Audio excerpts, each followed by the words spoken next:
I'm often asked, Wizard, what's the best vehicle I can get for $100,000? So I did my homework.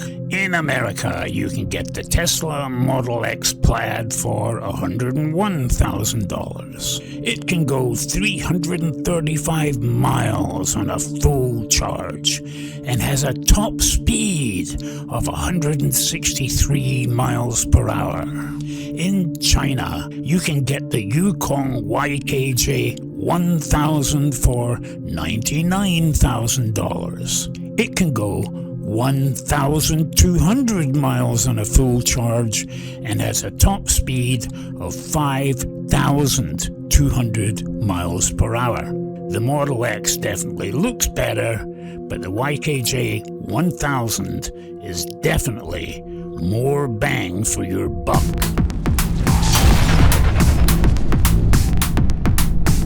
In 2022, long before defense ministries had fully grasped the implications of the war in Ukraine, American Lieutenant Colonel military analyst Alex Vershinin issued a stark warning in his essay, The Return of Industrial Warfare.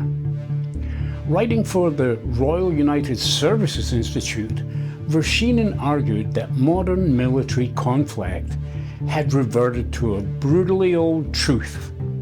Quantity still has a quality of its own. High-intensity war, he explained, is ultimately decided not by exquisite platforms or technological elegance, but by the ability to sustain mass production, replace losses, and out-manufacture the enemy over time. Western militaries, optimized for efficiency and boutique precisions, were dangerously unprepared for wars measured in tens of thousands of shells per day, rather than my jet is better than your jet schoolboy logic.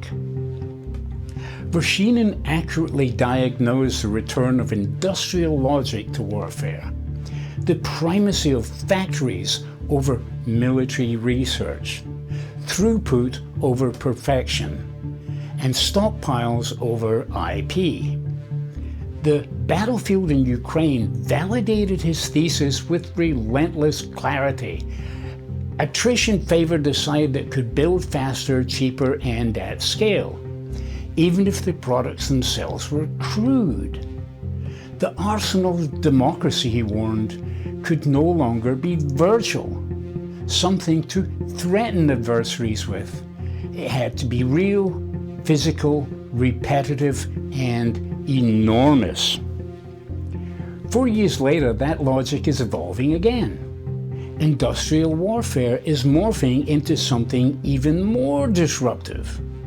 Consumerism warfare. What happens if those products being cranked out at scale are no longer crude? What happens if those exquisite platforms and technological elegance can now be mass-produced?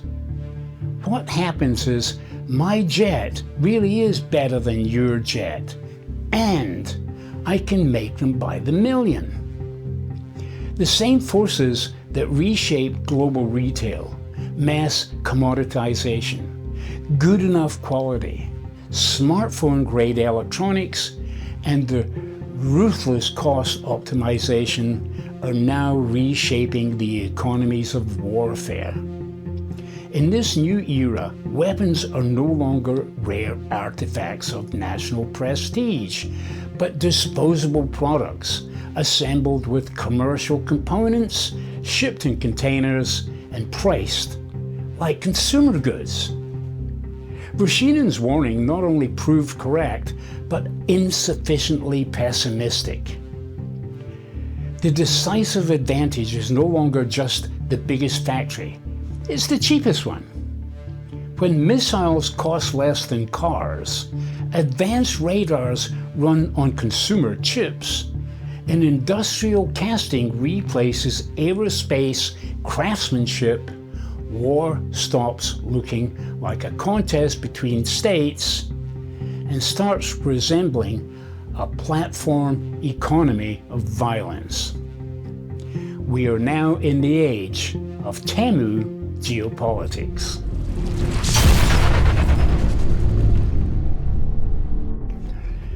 A private aerospace firm in China has achieved what was once the exclusive domain of superpowers, the mass production of hypersonic missiles, for about the same price as a Tesla car.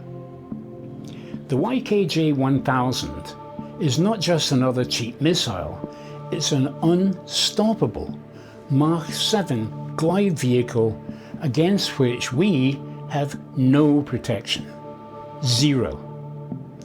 Just as ultra-low-cost e-commerce platforms like TEMU, Shein, and others disrupted global retail by leveraging good enough quality and massive industrial capacity, this new framework of warfare shifts the focus from just-in-time logistics to just-in-case saturation. When an offensive strike costs less than a luxury SUV, while the defense remains anchored in the millions, the traditional logic of deterrence and the safety of multi-billion-dollar aircraft carriers evaporates. We are witnessing the economic collapse of the traditional national defense model. Developed by Sichuan Lincoln Tianxing technology, the YKJ-1000 is a boost glides hypersonic missile that prioritizes social productivity over aerospace perfection. It claims a peak speed of Mach 7 on a range of 1,300 kilometers. You can buy one today for $99,000, and they deliver. The true disruption lies in its brute force engineering. In Western aerospace, weight is the enemy, necessitating expensive titanium and carbon fibers. China, leveraging its massive industrial base, has instead utilized foamed concrete and cement-based thermal coatings to coat their hypersonic missiles. If your booster is powerful enough, you can afford the weight of cement to manage the heat of hypersonic flight. Unlike simple gliders, the vehicle features 2 additional engines to maintain powered flight for up to 360 seconds, allowing for unpredictable course corrections that totally baffle interceptor algorithms. The avionics suite utilizes mass-produced Beidou chips found in smartphones, automotive-grade processors, and the consumer drone cameras. Components are die-cast with standard industrial machinery replacing precision-milled aerospace parts. The YKJ-1000's launch system is a tactical nightmare, a standard commercial shipping container. This transforms every cargo ship, flatbed truck, and industrial lot into a potential hypersonic missile battery. For a defender, this creates an environment where the threat is hiding in plain sight among the tens of millions of containers circulating globally. This creates an extreme disparity between an invisible $99,000 weapon and a highly visible multi-billion-dollar target. The strategic shift here is from quality to quantity. An adversary no longer needs a better missile. They only need more missiles than you have money, and they need to be able to make them. In a saturation strike, a defender might spend $200 million in interceptors to stop $1 million worth of incoming YKJ-1000s. In this equation, nobody loses a war by being blown up. They lose by having their bank account blown out. This isn't just a tactical loss. its financial bankruptcy by forcing a defender to deplete their limited magazine of multi-million-dollar interceptors against $99,000 threats. The attacker wins before the first target is even hit. These cheap weapons now enjoy cost advantages of many thousands to one on the offensive side, and they can be launched from anywhere.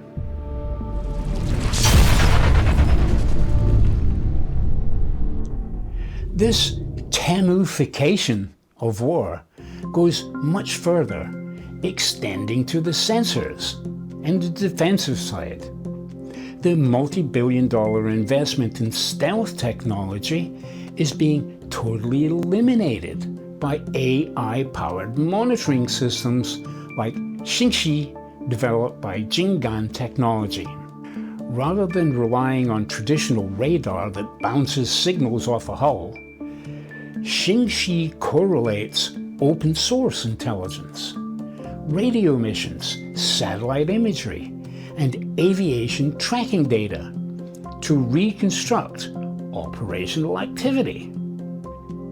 This system reportedly tracked 4 B-2 stealth bombers over Iran by identifying abnormal patterns in radio missions that traditional systems miss.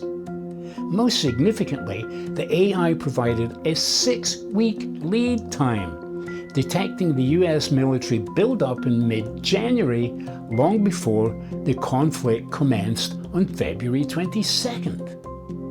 Combined with the Miser Vision AI tool, which integrates with satellite systems to target sites as small as 0.3 square meters, the death of stealth is no longer a theory.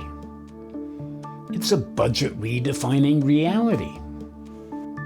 As offense shifts to mass-produced swarms, the defense is also forced into the silicon era. Leading radar expert Shujin and the 38th Research Institute are developing AI algorithms designed to solve the clutter problem. Traditional radar is often overwhelmed by the sheer volume of data in a swarm attack. To counter this, China is deploying inverse synthetic aperture radar. This technology uses AI to observe moving targets from multiple angles simultaneously. By analyzing the dynamic movement patterns and micromotions of objects, the AI can distinguish between a lethal drone from a decoy or background noise. In this environment, computational power has become the only shield capable of matching the mass production of cheap threats.